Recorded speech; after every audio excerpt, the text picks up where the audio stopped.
सामाजिक न्याय व अधिकारिता मंत्रालय भारत सरकार यांच्या support for marginalised individuals for livelihood and enterprise या केंद्रीय क्षेत्र योजनेअंतर्गत तृतीयपंथीयांच्या शैक्षणिक, आर्थिक व सामाजिक सक्षमीकरणासाठी शिष्यवृत्ती योजना तसेच स्वयंरोजगार व व्यवसायासाठी बीज भांडवल योजना राबवण्यात येत आहे।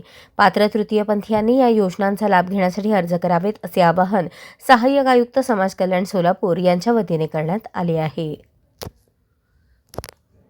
तृतीयपंथी विद्यार्थ्यांसाठीची शिष्यवृत्ती योजना केंद्र सरकारच्या राष्ट्रीय पोर्टलवरून राबवण्यात येत असून शासन मान्य अथवा खाजगी शाळा, महाविद्यालय व विद्यापीठांमध्ये इयत्ता 9वी पासून पदव्युत्तर पदवीपर्यंत शिक्षण घेणारे तृतीयपंथी विद्यार्थी या योजनेस पात्र आहेत।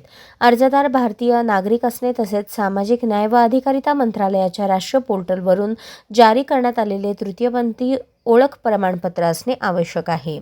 विद्यार्थ्यांनी https://transgender.dosje.gov.in या राष्ट्रीय पोर्टलवर नोंदणी करून ऑनलाईन अर्ज करावा।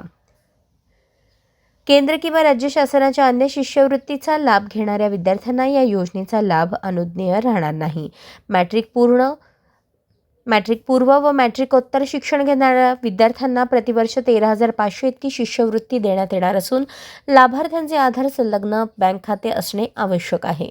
राज्यातील तृतीयपंथीयांना स्वयंरोजगार व व्यवसायासाठी प्रोत्साहन देण्याच्या उद्देशाने बीज भांडवल योजना राबवण्यात येत आहे। या योजनेअंतर्गत लाभार्थी हिस्सा 5%, शासन अनुदान 45% आणि राष्ट्रीयकृत बँकेतर्फे 50% कर्ज उपलब्ध करून देण्यात येणार आहे। अर्जासोबत व्यवसायासाठी आवश्यक परवाने, यंत्रसामुग्री अथवा साहित्याचे कोटेशन्स व बिले, जागेचा सातबारा उतारा किंवा भाडे करार, स्थानिक स्वराज्य संस्थेचे ना हरकत प्रमाणपत्र आदी आवश्यक कागदपत्रे सादर करावी लागतील। नियमित कर्जफेड करणाऱ्या लाभार्थ्यांना व्याजदरावर 3% सवलत देण्यात येणार आहे।